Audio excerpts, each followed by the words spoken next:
Now, I'm going to speak today about the tyranny of merit, which I acknowledge is a paradoxical phrase. We normally think of merit as an ideal, as an aspiration, as something to aim at. If I need surgery, I want a well-qualified surgeon to perform it. That's merit. If I'm flying in an airplane, I want a well-qualified pilot at the controls. So how could merit, assigning people to social roles for which they're qualified, that's a good thing, how could merit become a kind of tyranny? And what does all of this have to do with the state of democracy today? To see how merit can become a kind of tyranny, we have to look back over the last 4 decades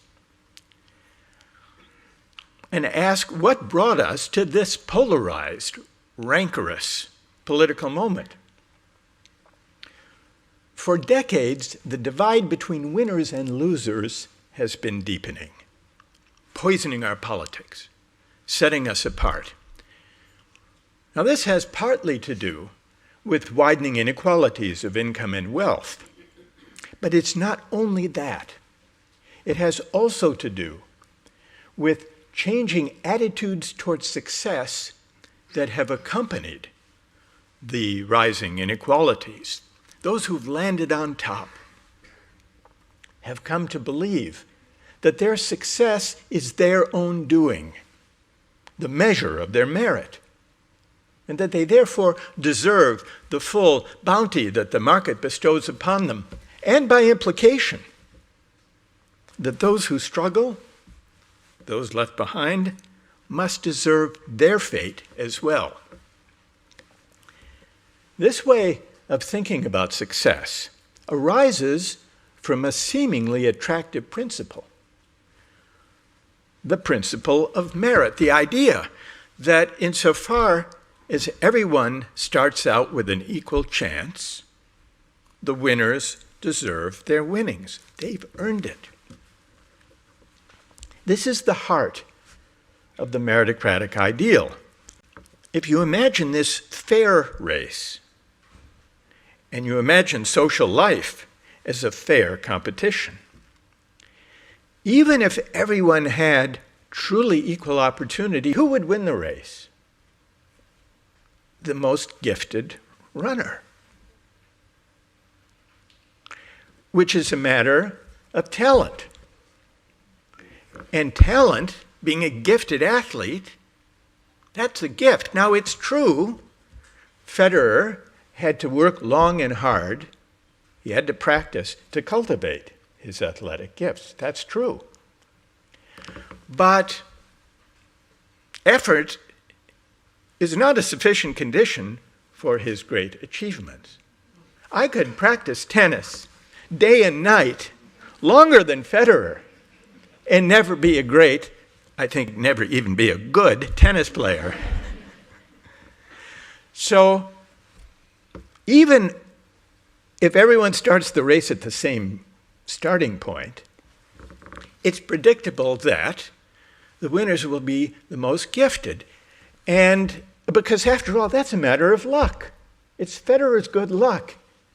Yes, he practiced hard, but it's his good luck that he was a gifted athlete.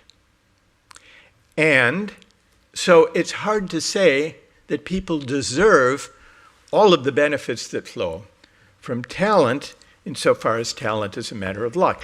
There's a further reason to question whether those who make a lot of money deserve to make that much more than the school teacher.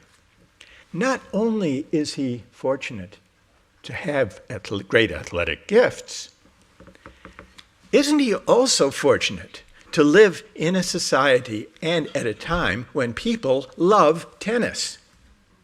That's not his doing either. If Federer had lived back in the days of Renaissance Florence, he might have been as great a tennis player as he is now, but it wouldn't have gotten him all that much. They didn't care about tennis back then. They cared more about fresco painters. So having the talents that enable us to succeed and living in a society at a time when there's great demand for the talents we happen to have, both of those are matters of luck. Politicians from the center right and the center left, mainstream politicians and parties, responded to the widening inequalities of the age of globalization, not by addressing the structural inequalities, not by rethinking the economic policies that brought about these inequalities, but instead by offering those who struggled a bracing piece of advice. And the advice was this. If you're worried about wage stagnation and job loss due to outsourcing, what you should do is improve yourself by getting a university degree. What you earn will depend on what you learn. This was a slogan that Bill Clinton offered time and time again. You can make it if you try. This was a slogan that Barack Obama articulated hundreds of times in speeches.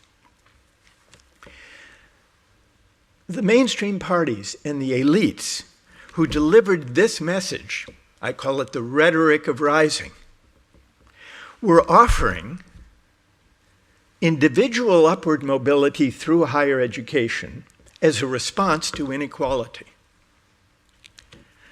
But what they failed to notice was the insult implicit in their advice. The insult was this: if you didn't go to university, and if you're struggling in the new economy, your failure must be your fault.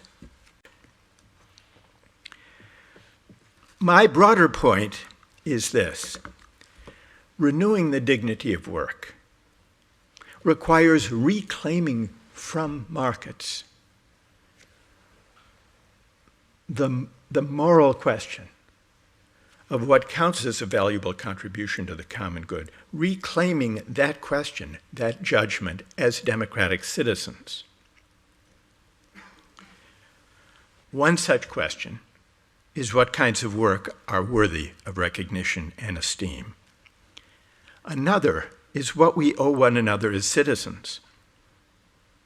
Meritocratic sorting taught us that our success is our own doing, that we are self-made and self-sufficient. And this too eroded our sense of indebtedness and mutual responsibility. We are now in the midst of the angry whirlwind this unraveling has produced. To renew our civic life, we must repair the social bonds that the age of merit has undone. Thank you very much.